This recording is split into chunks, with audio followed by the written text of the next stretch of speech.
Our goal is your satisfaction. Let us show you the way.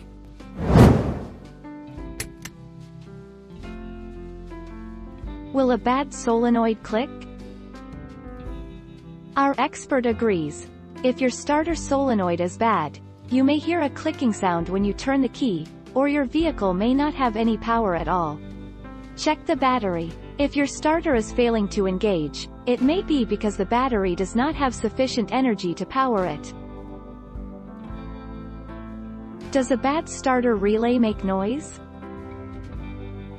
If your starter relay has gone bad, the electrical signal will never make it from the battery to the starter motor. A faulty relay often produces an audible clicking sound when you turn your car. Contact a mechanic immediately if your car fails to start and you notice this sound. Why is my starter clicking but not starting? A dead battery is the most common cause of a vehicle that makes a clicking noise but doesn't start.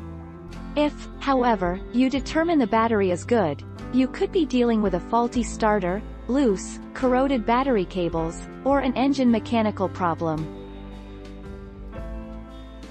How do you start a car with a bad starter solenoid? All you need is a screwdriver or a wire. Use the wire to connect the starter's positive terminal to the solenoid terminal, ultimately bypassing the relay switch and sending 12 volts directly to the solenoid. That sudden burst of power might be enough to start your car. Take our lead. Let's help you make your mark.